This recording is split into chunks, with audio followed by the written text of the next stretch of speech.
오늘의 설교 제목은 말씀이 들리는 것이 복이다 라는 제목으로 은혜의 말씀 전하고 함께 기도하려고 합니다. 시대가 어둡다는 말을 자주 듣습니다. 어둠의 시대는 언제 오는 걸까요? 사람들은 분석합니다. 위인이 없을 때 아닙니다. 법이 무너졌다고요? 그것 때문에 위기 오는 것 아닙니다. 성경은 분명히 이렇게 말합니다. 하나님의 말씀이 희귀해지면 시대는 어둠이 찾아옵니다. 하나님의 말씀이 교회에서 제대로 선포되지 않고 또한 설교자가 아무리 외쳐도 성도들은 듣는 모든 성도들의 마음은 맹숭한 채 그 말씀이 진동케 하지 못하며 그 말씀이 심령불수를 쪼개지 못할 때마다 하나님은 걱정하십니다. 또한 그 성도들의 입에서 말씀이 예수님의 이름이 십자가가 증거되지 못할 때마다 이 땅은 어김없이 어둠이 짙게 내리켰습니다. 지금 엘리 제사장의 시대는 어둠의 시대였습니다. 우리는 말씀이 흔한 시대를 살아가고 있습니다. 그럼에도 말씀이 귀한 시대라고 사람들은 말합니다. 올해도 고집스럽게 성경의 숲에서 이제 나무를 보자는 마음 가지고 그동안 성경 1독, 2독, 3독 3년째 계속 이어갔습니다. 그리고 올해부터는 생명의 삶을 통해서 말씀을 더욱더 깊이 이제는 숲으로 들어가 말씀을 보자는 말씀과 함께 이렇게 수요일에는 빌립보서를 또한 금요일에는 사무엘 상서를 바라보면서 우리 말씀을 묵상하고 있습니다. 왜냐하면 이 모든 말씀들이 우리에게 허락했으나 정말로 말씀이 귀한 시대를 살아가고 있고 무수한 설교들이 우리가 클릭 한 번이면 말씀을 들을 수 있는 유튜브가 발견해 있지만 그럼에도 그 말씀과 설교가 우리의 심령을 바꾸지 못하고 교회를 일으켜 세우지 못하는 현실들을 살아가고 있다는 겁니다. 잠잠히 그리고 오늘 3월의 마지막 끝자락에 서서 새로운 4월을 준비하는 우리의 이 시작점에서 나를 한번 보자고요. 말씀은 읽었습니다. 말씀은 들었습니다. 그런데 점점 더 고집스러워가는 나의 모습은 어찌 되었단 말입니까? 하나님을 중요시 여겨야 되는 것은 알지만 아직도 내가 중요한 것을 선택하는 우리의 이 모든 상황들은 어찌된 영문이냐는 것입니다. 자기보다 하나님이 더 중요하고 자기 생각보다 하나님의 생각이 더 중요하다는 것은 알지만 그렇게 말씀을 읽고 그렇게 설교를 듣고 그렇게 교회 생활을 하고 있음에도 불구하고 더 고집스러워지는 것, 더 그 모든 것들이 내 삶으로 포커스를 맞춰지고 있는 오늘의 현실은 무엇 때문이냐는 거예요. 바로 내게 주신 말씀이 희귀해졌고 내게 은혜를 끼친 말씀이 걸수록 거리가 멀어졌기 때문이라는 것을 우리는 알아야 된다는 겁니다. 그때 이 시대는 더욱더 고통스럽고 사람들은 희망을 찾지 못한 채 또한 어둠의 터널로 빠질 수밖에 없다는 것이 오늘 사무엘서를 통해서 우리에게 주시는 말씀이거든요. 성경은 분명히 이렇게 말씀하십니다. 사무엘상 1장을 시작하는 첫 마디를 기억하십니까? 1장 1절은 이렇게 기록합니다. 이 사무엘이 엘리 앞에서 여호와를 섬길 때에 여호와의 말씀이 희귀하여 이상이 흔히 보이지 아니하더라. 3장 1절의 말씀입니다. 말씀이 희귀하다. 환상의 계시가 보이지 않는다. 무슨 말인가요? 하나님이 침묵하던 시대를 이어가고 있다는 거예요. 말씀을 하는데 말씀을 듣는 자들은 거듭거듭 이렇게 말합니다. 왜 하나님 침묵하십니까? 아무리 말씀을 들어도 이 마음을 때리는 말씀이 없고 아무리 주님의 거룩한 뜻 안에 마음을 열었다 하더라도 내 심령을 자극하는 하나님의 말씀이 들리지 않을 때 오늘을 뭐라 부른다고요? 암흑의 시대가 되었다. 모든 문제의 시작이 여기 있다고 성경은 말합니다. 이것이 성경의 진단이에요. 하나님의 말씀이 희귀하여 환상과 이상과 은혜가 흔히 보이지 아니하더라. 당시의 사람들은 이 모든 문제를 가지고 진단하기 시작했을 겁니다. 요즘 왜 이래? 뭐 때문에 그래? 정치가 문제야? 아니면 사람들의 마음에 문제가 있는 건가? 교육 문제가 생긴 건가? 사회 문제야? 곳곳에서 이건가 저건가? 사람들은 그 방법을 찾기 위해서 전전긍긍하며 고민했습니다. 어디서부터 잘못된 거야? 그러나 우리의 위기 진단과 하나님의 위기 진단은 분명히 달랐다는 겁니다. 오늘은 하나님의 위기 진단에 대한 이야기를 한번 들어보면서 우리 하나님 새롭게 시작하는 고난주간 새롭게 이제는 마무리 져야 될 사순절기의 끝자락에서 주님이 말씀하시는 그 말씀을 가슴에 품고 고민하고 변화되며 다시 주님께서 원하셨던 그 은혜의 해를 만나기 원합니다 라는 기도 제목을 품는 우리 동북교회 되기를 간절히 소망합니다. 우리 아모스 8장 11절 13절까지의 말씀을 함께 읽을까요? 아모스서 8장 11절부터 13절 말씀 시작. 주 여호와의 말씀이니라. 보라, 날이 이를지라 내가 기근을 땅에 보내리니 양식이 없어 주림이 아니요 물이 없어 가람이 아니요 여호와의 말씀을 듣지 못한 기갈이라. 사람이 이 바다에서 저 바다까지 북쪽에서 동쪽까지 비틀거리며 여호와의 말씀을 구하려고 돌아다녀도 얻지 못하리니 그날에 아름다운 처녀 젊은 남자가 다 갈아여 곳곳에 쓰러지리라. 너희의 진단처럼 양식이 없어 주림이 아니고 물이 없어 가람이 아니다. 그러면요 여호와의 말씀을 듣지 못하는 기갈이 이 땅에 가득하구나. 사람들이 비틀거립니다. 아름다운 처녀 젊은 남자는 지치지 않는 존재잖아요. 젊음이 있습니다. 근육이 힘이 있습니다. 그러나 그들마저도 쓰러집니다. 왜요? 말씀이 구하기가 어려워서요? 성경을 구하기가 어려워서요? 아니요, 성경 구하는 건 너무나 쉬워요. 또한 설교가 듣기 어려워서요? 아니요, 설교는 정말 클릭 한 번이면 말씀을 들을 수 있는 시대가 되었습니다. 그럼에도 하나님의 진단은 이겁니다. 말씀이 귀하구나. 나를 새롭게 하는 말씀, 나를 일으키는 말씀, 나에게 은혜 주는 말씀, 나를 울게 하는 말씀, 내 심령을 자극하는 말씀이 이 시대에 사라졌구나. 이 시대의 기갈은 양식도 물도 아니다.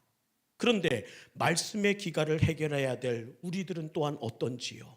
오늘 하나님의 교회, 하나님의 말씀을 가진 자, 또한 말씀으로 자녀를 양육하는 사명을 받은 부모들의 모습을 3장 2절은 이렇게 기록하고 있습니다. 사무엘상 3장 2절. 엘리의 눈이 점점 어두워가서 잘 보지 못하는 그때에 그가 자기 처소에 누웠더라. 노아니라, 이제는 나이가 들어 엘리의 시력이 어두워졌다는 것을 친절하게 알려주는 말씀일까요? 아닙니다. 제사장의 영안이 어두워졌다. 영적 분별력을 잃었다. 교회가, 하나님의 말씀을 가진 자들이, 하나님의 말씀을 전해야 될 부모들이, 이 땅을 하나님의 말씀으로 채워야 될 자들이 침묵하며 그들의 영안이 어두워졌더라는 겁니다. 이어지는 말씀, 그가 자기 처소에 누웠더라. 죽음을 준비하는 건가요? 무기력하게 누워있는 이 제사장의 모습을 이렇게 기록합니다. 사랑하는 성도 여러분, 우리는 죽음을 준비하는 자가 아닙니다. 그러면요, 저와 여러분은 이미 그리스도 안에서 이미 죽음이 준비된 자들입니다. 어떻게 죽을까? 어떻게 내 아버지는 마무리될까가 걱정할 필요가 없다는 거예요. 왜요? 우리의 마지막은 이미 주님께서 다 준비해 놓으셨음을 믿으시기를 바랍니다. 우린 오늘 죽어도 천국에 갈 수 있고, 오늘 하나님의 부르심을 받았고, 나의 모든 천국의 시민권은 이 가슴에 있음을 잊지 마시고, 어떻게 죽을까가 아니라 이미 죽음이 준비된, 구원이 준비된 하나님의 은혜로 내 오늘 당장 죽임이 온다 할지라도 천국을 가진 자임을 믿고 의지하는 여러분 될 수 있기를 주의 이름으로 축복합니다. 그리고 주신 말씀이 뭐예요? 말씀을 전해야지. 그 모든 건 내가 다 준비했으니 걱정하지 말고 오늘을 의미 있게 살아야지. 오늘 말씀의 사명을, 복음의 전할 사명을 잃어버린 제사장이 할 일은 하나밖에 없더라. 뭐요? 누워있는 일밖에는 할 일이 없더라. 말씀을 살면서 증명하지 못하는 제사장의 사명, 말씀을 주어진 그 모든 마지막 시대에 게임받은 그 사명을 소진한 자는 어떻게 된다? 누웠다라는 말밖에는 남길 수 있는 일이 없더라는 겁니다. 저는 우리 교회가 역사가 오래되고 우리 성도님들 가운데 연로하신 분이 많았지만, 그러나 그의 마지막을 그의 침상에 누워있더라 라는 말이 아닌 끝까지 하나님의 사명, 하나님이 주신 충성됨으로 그의 하루하루를 뛰어갔더라 하는 하나님의 은혜가 여러분과 함께 하기를 주의 이름으로 축원합니다.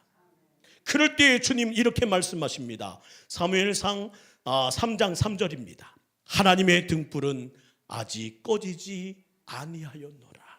사무엘은 하나님의 궤에 있는 여호와의 전 앞에 누웠더니 하나님의 등불이 아직 꺼지지 않았대요. 어떻게 해요?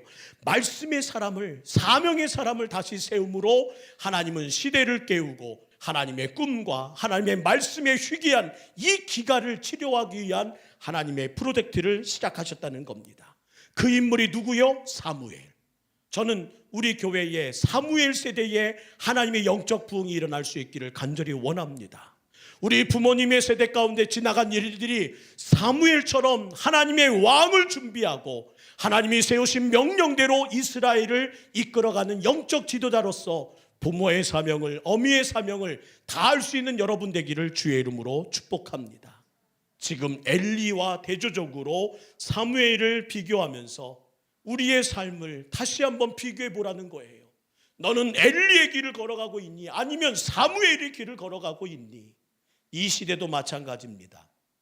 말씀의 사람을 통해 저는 이 나라를 회복시키시고 말씀의 믿음의 사람을 통해 우리 교회를 부흥시키시고 하나님의 사명자를 통해서 하나님의 역전된 인생을 만들어 가실 줄 믿습니다. 오늘 여러분이 제가 복음의 사람이 되는 것보다 충성한 길은 없고 우리의 자녀들이 말씀의 사람 되는 것보다 소망되는 길이 없음을 잊지 마시고 오늘 우리의 짓게 드려진 이 불행을 행복으로 바꿔나갈 수 있기를 간절히 원해요. 제가 몇 주째 계속 하는 말이 있습니다. 요즘 엄마들의 말입니다. 너는 공부만 해. 너는 공부만 해. 내가 대신 기도할게. 아이고 얼마나 피곤해. 얼마나 피곤해. 내가 교회 갔다 올 테니까 너는 쉬어. 이게 요즘 우리의 자녀들에게 하고 있는 부모들의 부탁이라는 겁니다. 간청이라는 겁니다. 이것은 소망이 아니라 절망이에요. 피곤하지만 우리 기도하러 가야 해. 힘들지만 주님 바라봐야 해. 우리 함께 하나님의 거룩한 은혜로 매달릴 때야.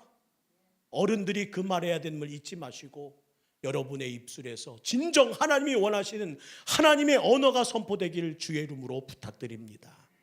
부모나 자녀나 말씀으로 복음으로 다시 일어서는 것밖에는 살 길이 없음을 잊지 마시고 어려운 때, 힘든 때, 좌절과 절망의 그 모든 인생의 절벽에 쓰는 오늘 같은 이때에 무엇으로 다시 일어서려고 생각하고 있고 무엇으로 다시 회복된다고 계획하고 있는지를 다시 한번 물으면서 오늘 하나님의 은혜 안에 기도하고 말씀으로 방향을 정하는 우리 모두가 될 수 있기를 주의 이름으로 부탁드립니다. 따라합시다. 말씀. 오직 말씀입니다. 나를 찢으시는 말씀이 있어야 하고 나를 하나님의 거룩한 은혜 가운데 새롭게 하는 은혜의 말씀이 나를 하나님의 거룩한 은혜 가운데 새롭게 해야 된다는 사실을 잊지 마시고 오늘의 말씀이 여러분의 거룩한 심령에 세임 주시기를 주의 이름으로 부탁드립니다. 이사야 40장 31절 말씀 보세요. 오직 여호와를 앙망하는 자는 세임을 얻으리니 독수리가 날개치며 올라간 같을 것이요 다른 박질하여도 곤비하지 아니하겠고 걸어가도 피곤하지 아니하리로다. 아멘. 하나님의 말씀을 앙망하는 자, 하나님의 비전을 따라가는 자, 하나님의 사명을 위해서 오늘도 올라가기를 하나님 피어오르기를 원하는 그 심령에게 하나님은 능력을 주신다는 겁니다. 평생에 제사를 집례하고 백성들에게 하나님의 말씀을 전하던 제사장에게 정작 말씀의 능력이 소진되었다는 거예요. 그때 사무엘을 부르십니다. 그런데 어린 사무엘은 하나님이 부르시는데 하나님이 부르시는 줄을 몰랐다고 기록하고 있어요. 왜요? 교육의 부재입니다. 하나님이 어떻게 부르시는지, 이게 하나님의 음성인지, 하나님을 나를 깨우시는 일인지, 이 모든 일을 하나님께서 진행하시는지 그는 알지 못했다는 거예요. 왜요? 단 한 번도 보지 못했고 단 한 번도 듣지 못했고 단 한 번도 가르침을 받지 못했기에 이게 뭔 일이지? 하는 마음으로 한 번, 두 번, 세 번, 네 번 계속 그 모든 상황 가운데 깨우시는 하나님께 방향을 맞추지 못한 채 엘리에게만 달려가서 이게 뭡니까? 저를 부르셨습니까? 그 모든 일들을 반복하고 있더라는 겁니다. 사무엘의 태도를 보세요. 신앙에는 딱 두 길입니다. 지체 없이 이행하면 순종이고 지체하며 주저하면 불순종입니다. 오늘 사무엘은 하나님 앞에 순종만큼 완벽한 준비가 없음을 보여주고 순종만큼 주님이 기뻐하시는 태도가 없음을 우리에게 말씀하고 계세요. 저는 여러분이 하나님의 말씀에 주저하지 말고 바로 민첩하게 바로 이행하는 순종하는 하나님의 백성 될 수 있기를 주의 이름으로 축복합니다. 순종이 빠른 저와 여러분이 됩시다. 하나님이 원하시는 일이라면 깨달아야 합니다. 엘리는 깨닫습니다. 하나님이 이 아이를 부르시는구나. 그때 매우 중요한 하나를 가르쳐 줍니다. 9절 말씀이에요. 함께 읽을까요? 엘리가 그 교육을 받지 못했던 사무엘에게 준 유일하지만 가장 강력한 가르침 하나. 9절입니다. 시작. 엘리가 사무엘에게 이르되 가서 누웠다가 그가 너를 부르시거든 내가 말하기를 여호와여 말씀하옵소서 주의 종이 듣겠나이다 하라 하니 이에 사무엘이 가서 자기 처소에 누우니라. 우리 기독교 신앙의 가장 중요한 교훈이 그의 마지막 인생 가운데 가장 중요한 때에 선포되고 있다는 겁니다. 오늘도 우리는 이 말씀을 배워야 합니다. 하나님 말씀하옵소서. 잘 이해는 안 되고 제 방식과 다르지만 제가 오늘 듣기를 원합니다. 이게 가장 중요한 믿음의 자세예요. 신앙의 자세라는 거예요. 분명 하나님의 뜻은 이해되기가 어렵습니다. 하나님의 방식은 내 방식과 다를 수밖에 없습니다. 그럼에도 하나님께서 다 가르쳐가며 쓰실 것을 믿고 이 약한 자를 고쳐가며 쓰실 것을 믿고 이 병든 자를 회복시키며 쓰실 것을 믿기에 오늘 하나님께 이 몸뚱아리 맡깁니다. 주여 말씀해 주옵소서. 저는 기도의 자리에서 솔직해지는 여러분 될 수 있기를 간절히 원합니다. 주님, 이건 제 능력이 아닌데, 이건 제가 한 번도 해본 적이 없는데요. 하지만 제가 순종해 보겠습니다. 여러분의 있는 모든 형편들 아낌없이 솔직하게 이야기를 하길 원합니다. 하나님, 자녀 내 손으로 다 어찌할 수가 없습니다.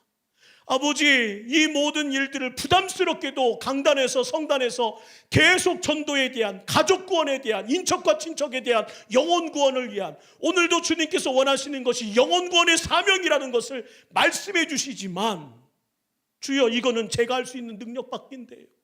주여 이거는 제가 한 번도 해보지 않은 일인데요. 그러나 주여 순종하겠습니다. 그러나 해보겠사오니 기회 주십시오. 방법을 알려주십시오. 내게 능력을 주십시오. 주님 앞에 기도하는 그 영혼에게 하나님은 복을 주실 줄 믿고 그 복은 우리가 생각한 그 이상의 엄청난 복이 될 것을 간증케 하실 우리 하나님을 신뢰하는 여러분 되기를 간절히 부탁드립니다.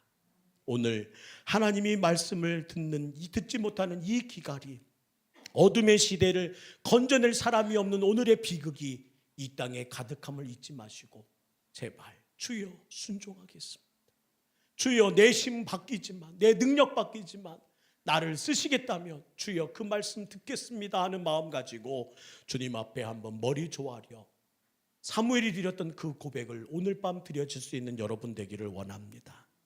시편 107편 20절이에요. 그가 그의 말씀을 보내요 그들을 고치시고 위험한 지경에서 건지시는도다. 우리 기독교는 말씀의 종교입니다. 하나님께 이렇게 기도하면 말씀을 보내주신다는 거예요. 하나님의 뜻을 내 안에 하나님이 내가 들어야 될 오늘의 말씀을 보내주신대요. 그리고 그 말씀을 통해 나를 고치시고 그 말씀을 통해 위험한 지경에서 나를 건져주시고 내가 나갈 길을 알려주신다는 거예요. 저는 오늘 밤 기도하기 위해 여러분에게 마음을 열고 주님께 나온 여러분에게 하나님이 여러분에게 각자에게 주신 하나님이 보내주신 말씀이 꼭 있기를 주의 이름으로 부탁드리고 축복합니다. 주여 내게 말씀을 주셨군요. 주님의 뜻을 보여주셨군요. 이게 바로 은혜군요. 감사합니다. 감사합니다 하는 고백이 오늘 밤 여러분의 심령에 있길 간절히 원합니다. 대부분의 종교는 부적 종교예요. 굿종교라고 말합니다. 무슨 말인가요? 부적을 써붙이면 재난을 막고 구슬에서 환경을 바꾸고 팔자를 고친다는 것이 종교 행위의 중요한 목적이라는 거예요. 그러나 기독교는 다릅니다. 팔자를 믿지도 않고 환경을 바꾸기 위해 신앙생활하는 거 아닙니다. 우리 기독교는 팔자와 환경을 뛰어넘는 종교라는 거예요. 팔자와 환경에 지배받는 종교가 아니라 어떠한 환경도 어떠한 조건이라도 능히 살아낼 수 있는, 항상 기뻐하고 늘 감사하면서 하루하루 하나님 나라를 경험하며 살게 하는 종교가 바로 기독교요, 우리가 믿고 있는 신앙임을 잊지 않기를 주의 이름으로 축복합니다. 우리 찬양하잖아요. 내 평생에 가는 길 순탄하여 늘 잔잔한 강 같든지 긴 풍파로 무섭고 어렵든지 나의 영혼은 늘 변하도. 이것이 바로 우리의 고백이요, 우리가 믿고 있는 신앙이라는 겁니다. 우리가 얼마나 좋아하는 찬양입니까?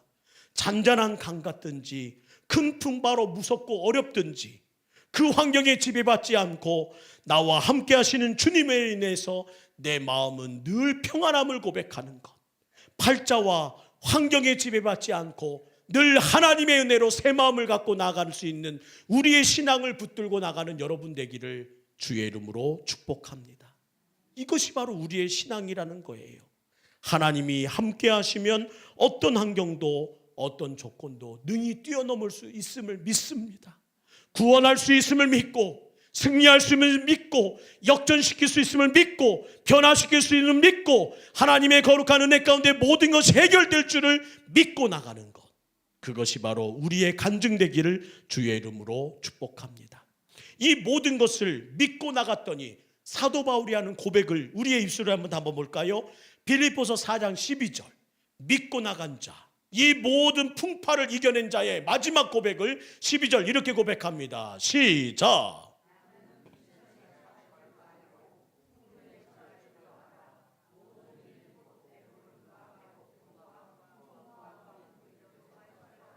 일체의 비결을 배웠노라.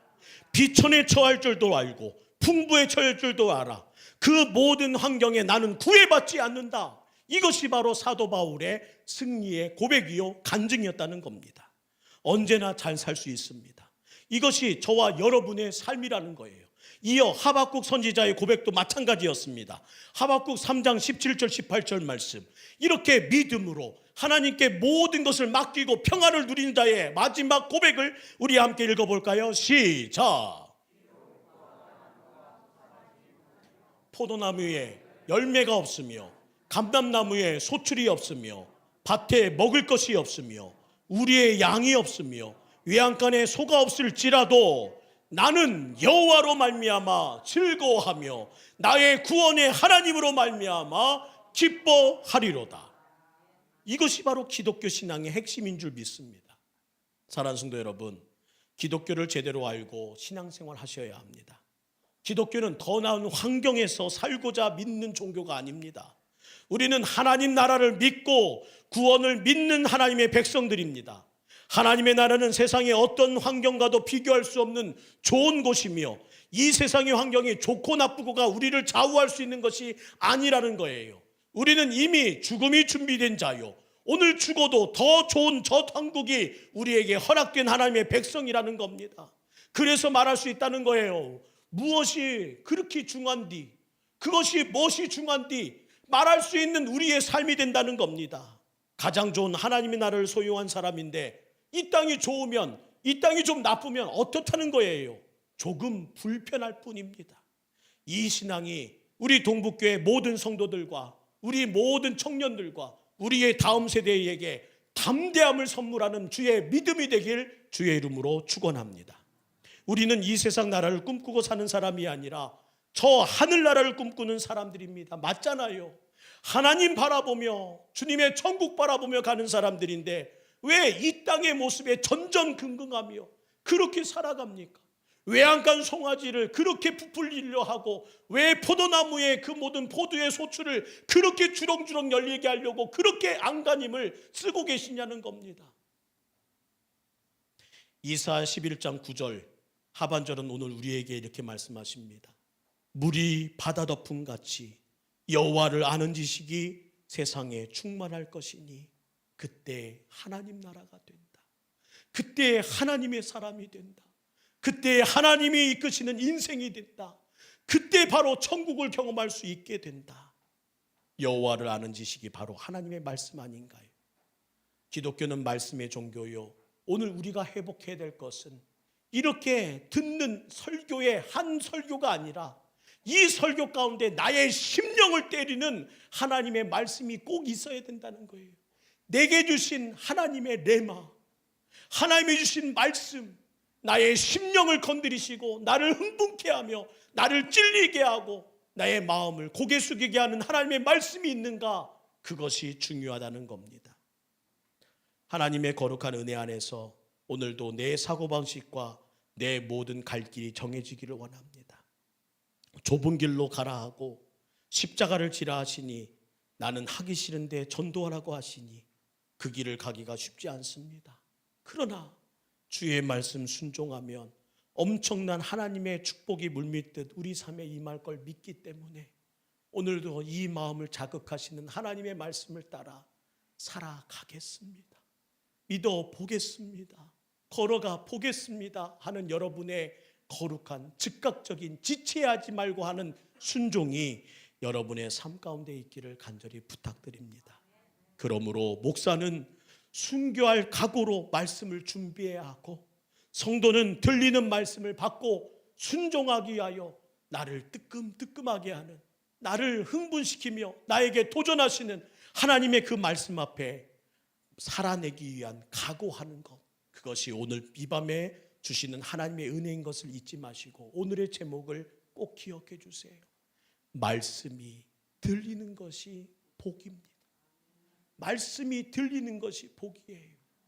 무수히 많은 사람들이 교인이란 이름으로 삼고 무수히 많은 교회가 교회에 모이는 성도들에게 말씀이 들리라고 설교를 하지만 듣지 못한 채 가는 성도, 들리지 않는 설교로 메아리치는 교회, 그 모든 것들에 대하여 목숨 걸고 말씀을 준비하지 않은 목사들, 오늘 그 모든 것이 오늘의 기가를 만들었음을 잊지 말고 우리 동북교회부터 하나님 많은 복이 있지만 말씀 들리는 복을 허락해 주셔서 오늘 내가 듣기 원하시는 그 말씀을 갖고 듣고 돌아가게 하옵소서.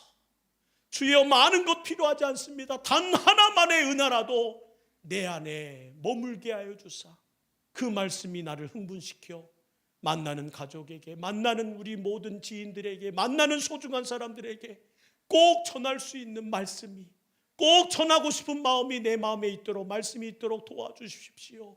기도하는 오늘 밤 되기를 주의 이름으로 부탁드립니다. 오늘 제목, 말씀이 들리는 것이 복입니다.